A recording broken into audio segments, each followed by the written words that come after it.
Hi everyone, this is Megha and আজকে হচ্ছে episode 9 of my sari challenge and আজকে আমাকে একটা কিউট সাবস্ক্রাইবার কমেন্ট করেছে মডার্ন লুকের শাড়ি চ্যালেঞ্জ ট্রাই করতে। তো তারই রিকোয়েস্ট রেখে আজকে আমি ভিডিও বানাচ্ছি। অ্যান্ড তোমাদের যদি আমার মেকআপ লুকটা ভালো লেগে থাকে তো আমার টিউটোরিয়ালটা দেখতে পারো, আমার শর্টসে চ্যানেলে পোস্ট করা আছে। সো চলো শাড়িটা পরে আসি। And let me tell you one thing guys.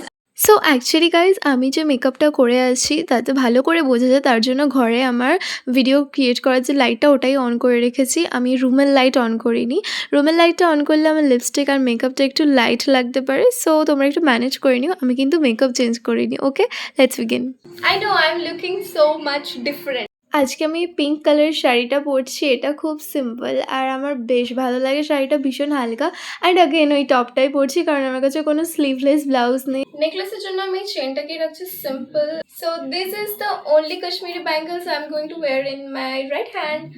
কারণ আমার আর কিচ্ছু করতে ইচ্ছা করছে না, শুধু শুধু কাশ্মীরি ব্যাঙ্গলসগুলো পরলেও বেশ ভালোই লাগছে। Are you waiting for the final look? Let me show you. So here is the final look. আমাকে কেমন লাগছে তোমরা কমেন্ট করে জানিও। আশা করি মডার্ন লুকের চ্যালেঞ্জটা কমপ্লিট করতে পেরেছি। শাড়িটা তুমি যেভাবেই পরো না কেন সেটাকে তোমার উপর ডিপেন্ড করে। আমি এটা মডার্নভাবে পরেছিলাম, তো জানি না মডার্নভাবে পরতে গেলে আমাদের সাবেকি গয়না টয়না একটু অ্যাভয়েড করতে হয়। তো স্টিল আমি কাশ্মীরি ব্যাঙ্গলস পরেছিলাম। তো কেমন লাগলো জানিও। Bye bye.